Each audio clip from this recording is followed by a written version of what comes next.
ನಮಸ್ಕಾರ ವೀಕ್ಷಕರೇ, ಕನಕ್ ಕರ್ನಾಟಕಕ್ಕೆ ಸ್ವಾಗತ. ನಾನು ಯೋಗೇಶ್ ಈಶ್ವರ್. ವೀಕ್ಷಕರೇ, ಕೊತ್ತೂರು ಕಮಿಟ್ಮೆಂಟ್.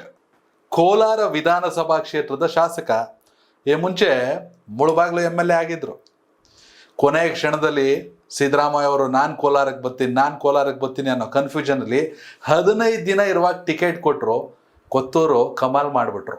ಮನುಷ್ಯನಿಗೆ ಮನ್ಸಲ್ಲಿ ವಿಷಯ ಇಲ್ಲ, ಬಾಯಲ್ಲಿ ಏನನ್ನ ಹೇಳ್ಬಿಡ್ತಾರೆ. ಇದು ಅಲ್ಲಿನ ಜನ ಹೇಳುವಂಥ ಮಾತು. ಇತ್ತೀಚೆಗೆ ತಾನೇ ಒಂದು ಬೈಟ್ ಕೊಟ್ಟವ್ರೆ, ಇಡೀ ರಾಜ್ಯದಲ್ಲಿ ಗ್ಯಾರಂಟಿ ಸರ್ಕಾರ, ಅಭಿವೃದ್ಧಿ ಇಲ್ಲ ಅಂದರೆ ಸವಾಲಾಗ್ತೀನಿ, ಚಾಲೆಂಜ್ ಮಾಡ್ತೀನಿ, 99% ಕಮಿಟ್ಮೆಂಟು ಅಂತ ಕೊತ್ತೂರು ಮಂಜುನಾಥ್ ಘಂಟಾಘೋಷವಾಗಿ ಹೇಳವ್ರೆ.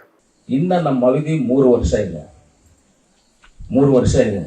ಇನ್ನು 2 ವರ್ಷದಲ್ಲಿ ಕೋಲಾರ ನಮ್ಮ ಅಸೆಂಬ್ಲಿ ಕಾನ್ಸ್ಟಿಟ್ಯೂನ್ಸಿನಲ್ಲಿ 99% ರೋಡ್ಸ್ ಅನ್ನ ಕಂಪ್ಲೀಟ್ ಮಾಡ್ತೀವಿ.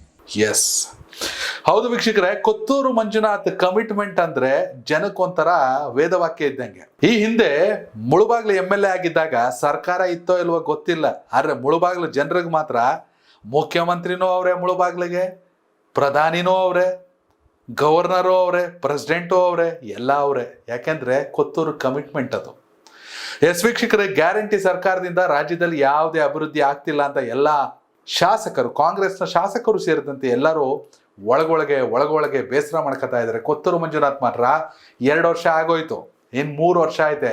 ಈ ಉಳಿದಿರೋ 3 ವರ್ಷದಲ್ಲಿ ಕೋಲಾರ ವಿಧಾನಸಭಾ ಕ್ಷೇತ್ರದಲ್ಲಿ ಬರುವಂಥ ಎಲ್ಲ ರಸ್ತೆಗಳನ್ನ 100% ಅಲ್ಲ 99% ಕಮಿಟ್ಮೆಂಟ್ ತಗೋತೀನಿ, ಎಲ್ಲ ಕ್ಲಿಯರ್ ಮಾಡಿಕೊಡ್ತೀನಿ, ಕೋಲಾರ ಅಭಿವೃದ್ಧಿ ಆಗೇ ಆಗುತ್ತೆ ರಸ್ತೆಗಳ ವಿಚಾರದಲ್ಲಿ ಅಂತ ಕಮಿಟ್ಮೆಂಟ್ ತಗೊಂಡಿದ್ದಾರೆ. ಈ ಕೊತ್ತೂರು ಹೆಂಗೆ ಅಂದ್ರೆ, ಕೋಲಾರದಲ್ಲಿ ಎಲ್ಲಿ ಬೇಕಾದ್ರೆ ಟಿಕೆಟ್ ಕೊಡಿ, ನಾನು ಗೆದ್ಕೊಬತ್ತೀನಿ ಅನ್ನೋ ಕೆಪಾಸಿಟಿ ಐತೆ. ಮುಳುಬಾಗ್ಲಲ್ಲಿ ಒಂದಷ್ಟು ಜನ ಮಿಸ್ ಮಾಡ್ಕೋತಾರೆ, ಕೊತ್ತೂರು ನಮ್ಮ MLA ಆಗಬೇಕಿತ್ತು ಅಂತ. ಆದರೆ 2023 ಚುನಾವಣೆಯಲ್ಲಿ ಪಕ್ಷ ಕೊಟ್ಟಂತ ಸವಾಲು, ಮುಖ್ಯಮಂತ್ರಿ ಸಿದ್ದರಾಮಯ್ಯ ಅವರಾಗಿರ್ಬೋದು ಅಥವಾ ಉಪಮುಖ್ಯಮಂತ್ರಿ DK ಶಿವಕುಮಾರ್ ಅವರಾಗಿರ್ಬೋದು, ಕೊತ್ತೂರು ಆಪ್ತ, ಕೊತ್ತೂರು ಸೈಲೆಂಟ್ ಆಗಿರ್ತಾರೆ. ಒಂದಷ್ಟು ಜಾತಿ ಸರ್ಟಿಫಿಕೇಟ್ ವಿಚಾರದಲ್ಲಿ ಎಲೆಕ್ಷನ್ನ ಮಿಸ್ ಮಾಡ್ಕೊಂಡಿದ್ರು. ಆದ್ರೀಗ ಕಾನ್ಸ್ಟಿಟ್ಯೂನ್ಸಿನೇ ಬದಲಾಯಿತು, ಕೋಲಾರದಲ್ಲಿ ಗೆದ್ಕೊಂಡವ್ರೆ.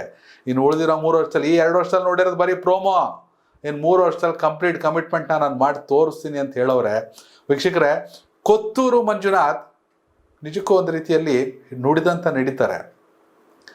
ಅದೇನೋ ಸರ್ಕಾರದಿಂದ ಬರಬೇಕಾಗಿರೋ ಸೌಲಭ್ಯಗಳು ಮತದಾರರಿಗೆ ಬರ್ತದೋ ಇಲ್ವೋ, ಆದರೆ ಕೊತ್ತೂರು ಮಂಜುನಾಥ್ ಮನೆ ಬಾಗಿಲಿಗೆ ಹೋಗ್ಬಿಟ್ರಂತೂ ಏನೋ ಒಂದು ಆಗುತ್ತೆ ಅನ್ನೋ ನಂಬಿಕೆ. ಅದು ವಿದ್ಯಾಭ್ಯಾಸದ ವಿಚಾರ ಆಗಿರ್ಬೋದು, ಆರೋಗ್ಯದ ವಿಚಾರ ಆಗಿರ್ಬೋದು, ಅಥವಾ ರೈತರ ಸಮಸ್ಯೆಗಳಾಗಿರ್ಬೋದು, ಆರಾಮಾಗಿ ಮುಗಿಸ್ಕೊಡ್ತೀನಿ. ಅದೇನೋ ಹೇಳ್ತಾರಲ್ಲ, ಕೊತ್ತೂರೇ ಅವ್ರ ಮತದಾರರಿಗೆ ಎಲ್ಲ ರೀತಿಲಿ ಸರ್ಕಾರದಿಂದ ಸಿಗದೆ ಇರೋದು ಕೊತ್ತೂರು ಹತ್ರ ಸಿಗ್ತದೆ ಅಂತ. ಇದೀಗ ರಸ್ತೆಗಳ ವಿಚಾರದಲ್ಲಿ ಎಲ್ಲೂ ನಮ್ಗೆ ಅನುದಾನನೇ ಇಲ್ಲ ಅನ್ನೋ ಶಾಸಕರ ನಡುವೆ 99% ಕಮಿಟ್ಮೆಂಟ್ ತಗೊಂಡವ್ರೆ.